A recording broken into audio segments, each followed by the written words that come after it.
Caitlin Clark out for the remainder of the 2025 season, something we all think we knew was coming after what Stephanie White said earlier today. We couldn't be too sure until we see it for ourselves.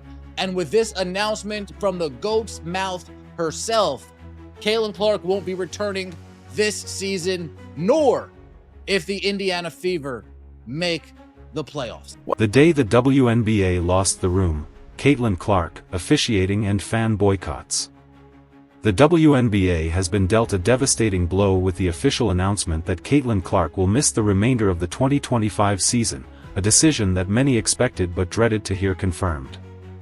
Indiana Fever head coach Stephanie White had hinted at this possibility earlier, and now fans are left grappling with the reality that the league's biggest star will not return, even if her team makes the playoffs.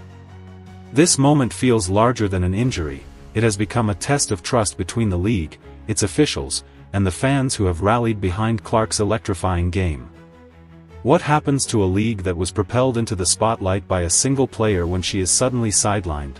Let's talk about the WNBA and the league's demise now that Caitlin Clark is no longer going to play this season. The WNBA and the Indiana Fever, Stephanie White, Amber Cox, all the way up and including, let's just keep it real, Kathy Engelbert, Adam Silver, the National Basketball Association, everybody that participated in the farce. For many, this isn't just bad luck but the result of questionable officiating, inconsistent transparency, and the immense pressure placed on one athlete to carry an entire season.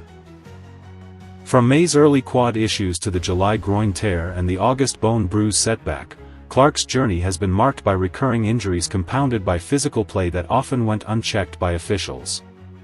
Fans noticed the difference. What might be called a foul for others often went unwhistled for Clark. Supporters grew frustrated as repeated, day-to-day, designations gave the impression she might return soon, only for hope to fade when the reality of a season-ending injury was announced. Many feel misled, with ticket holders and traveling fans expressing disappointment and anger at what they view as a lack of transparency. I say this every day, and every day I got to deal with somebody else dumb in the media. Caitlin Clark's game resonates because she's got flair, she's got flash, she's got style. I said this before, and I'll say this again. We saw Sue Bird's game. We saw Diana Taurasi's game.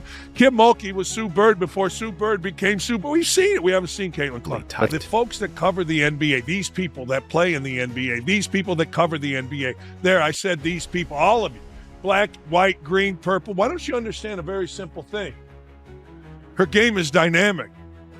Like Diana Taurasi was like a jackass to Caitlin Clark. Why?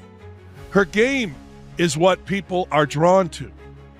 And then you go to the personality.